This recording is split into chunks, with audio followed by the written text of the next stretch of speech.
शिवाय नमस्तुभ्य मैत्रिणींनो, मी आहे अंजली कुंभार. माझ्या यूट्यूब चॅनलवर तुमचं स्वागत करते. तर आज मी बनवणार आहे मस्त चपात्याचा मलिदा. नवरोबाच्या खूप आवडीचा बेत होता. काल ते बोलले होते मला मलिदा उद्या बनव, तर मी त्यासाठी आज मलिदा बनवण्यासाठी गव्हाचं पीठ घेतलेलं आहे. हे साधारण 9-10 चपात्या होतील एवढं. तर मी 6-7 चपात्याचा मलिदा बनवणार आहे आणि उरलेल्या साऱ्या चपात्या जेवणासाठी बनवणार आहे. तर याच्यामध्ये मी चवीपुरतं मीठ टाकून घेते आणि आपण चपात्याला पीठ मळतो त्याप्रमाणेच हे मलिद्याचं पीठ मळून घेते. थोडं थोडं पाणी घालून अगोदर घट्ट गोळा करून घेते आणि नंतर मग मऊ करून घेते पिठाला. तर इथे माझं घट्ट कणिक मळून झालेलं आहे. आता आपण याला थोडंसं पाणी लावून मुरायला ठेवू. एकदम मऊ करायचं नाही, असं घट्ट करून थोडंसं पाणी लावून मुरायला ठेवायचं, म्हणजे चपात्या मस्त येतात. तर मी याला असंच 10-15 मिनिटं छान मुरू देते. आता मलिद्यासाठी लागणारं साहित्य सांगते. इथं मी घेतलेला आहे बारीक असा खोबऱ्याचा किस. तुमच्याकडे जर ओलं खोबरं असेल तर तुम्ही ते पण किसून घेऊ शकता याच्याऐवजी. आणि इथं घेतलेलं आहे अर्धी वाटी गूळ. गूळ तुमच्या आवडीनुसार तुम्ही कमी जास्त करू शकता. आणि इथे 4-5 चम्मच तूप घेतलेलं आहे. मलिदा म्हटल्यावर तूप पाहिजेतच. आणि इथं 10-12 बदाम घेतलेले आहेत. ते थोडेसे आवडजवळ ठेचून घेऊन मी त्यामध्ये टाकेन. तरी इथं 10-15 मिनिटं झालेली आहे. पीठ मळून छान मऊ झालेलं आहे पीठ. आता मी हे पाणी लावून या पद्धतीने चपातीला आपण जसं बनवतो त्या पद्धतीने बनवून घेतो. तरी इथं छान मऊ झालेलं आहे पीठ. आता आपण मलिद्यासाठी चपाती लाटून घेऊ. मलिद्यासाठी चपाती लाटताना कधी पण मोठा उंडा घ्यायचा, जाड जाड चपाती लाटायची, म्हणजे मग मलिदा करताना छान मस्त असा मऊ राहतो. पातळ चपाती लाटल्यावर त्या मलिदा कडक होऊ शकतो. तर बघू शकता मी एवढा घेतलेला आहे पीठ.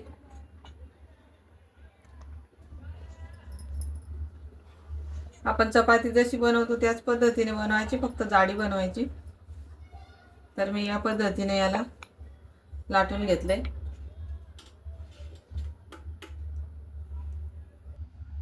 तर हे तूप खूप घट्ट झालं होतं थंडीमुळे, तर मी याला पातळ करण्यासाठी गरम तव्यावर ठेवलेलं आहे. बघू शकता छान पातळ झालंय. आता आपण तर आता आपण तेलाऐवजी इथं तूप लावून मस्त चपाती लाटून घेणार आहोत. त्यामध्ये थोडंसं पीठ घालते मी.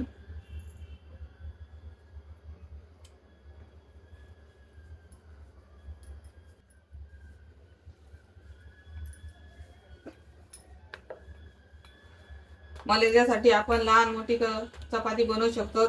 खूप मोठी पण बनवू शकतो, छोटी पण बनवू शकतो.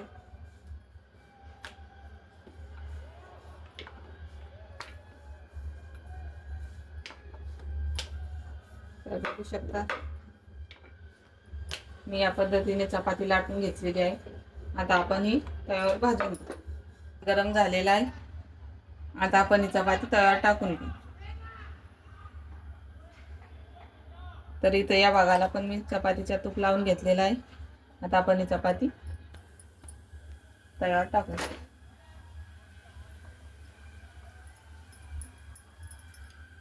ती चपाती भाजते तोपर्यंत मी परत एक चपाती तुम्हाला लाटून दाखवते. काही गुंडा मी त्या चपातीप्रमाणेच मोठा घेतलेला आहे.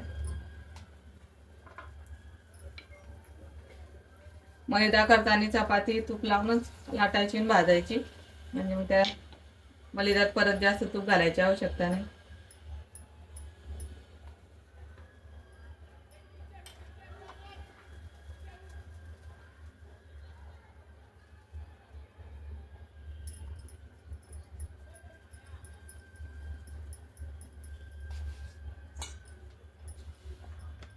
तर बघू शकता चपाती छान पचलेली आहे. आता आपण ही पलटी करू.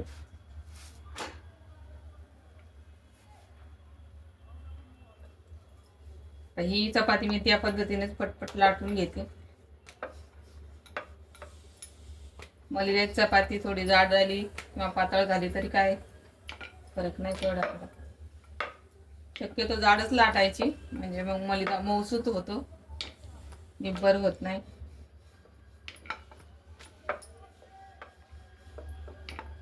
तरी ती माझी ही पण चपाती लाटून झालेली आहे.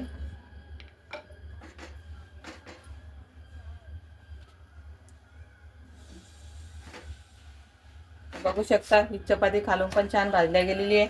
आता याच्यावर तूप घालायचं आणि पलटून घ्यायचं. तर बघू शकता टम्म फुगलेली आहे चपाती. या साईडला पण मी तूप लावून घेते. गॅसची फ्लेम कमी करायची, नाही तर मग तुपामुळे चपाती करपू शकते. भरपूर तूप लावून आपण ही भाजून घेतलेली आहे आणि खरपूस रंगावर व्यवस्थित भाजायची. तरी चपाती छान भाजून झालेली आहे. आता आपण ही काढून घेऊ. आता मी दुसरी चपाती टाकून घेते. तर ही चपाती आता गरम आहे तोपर्यंतच आपल्याला बारीक भुगा करून घ्यायची. त्यासाठी मी तुम्हाला ट्रिक सांगते कशा पद्धतीने करायचं.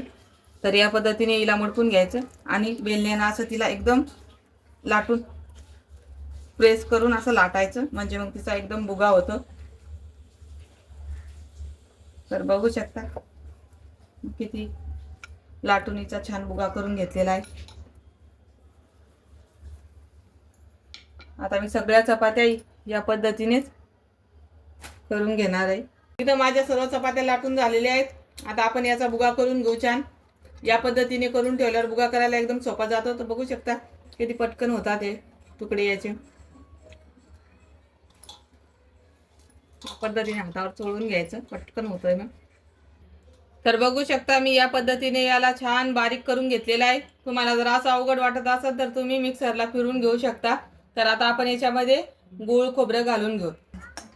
तर बघू शकता मी हे खोबरं थोडंसं तूप टाकून भाजून घेतलेलं आहे लालसर कलर येईपर्यंत. आता आपण हे खोबरं याच्यामध्ये घालून घेऊ.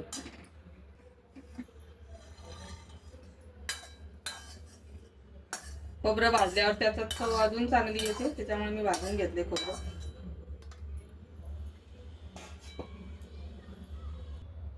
तर हे बदाम मी थोडेसे आवडदोबड वाटून घेतलेले आहेत, हे घालून घेते.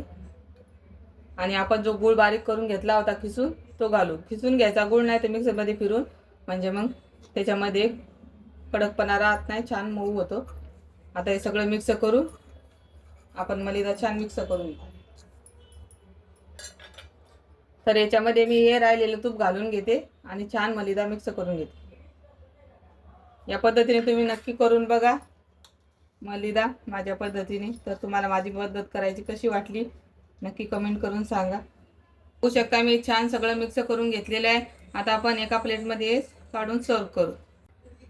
तर आपण एका प्लेटमध्ये हा मलिदा काढून घेऊ. बघू शकता किती मस्त झालेला आहे आपला मलिदा.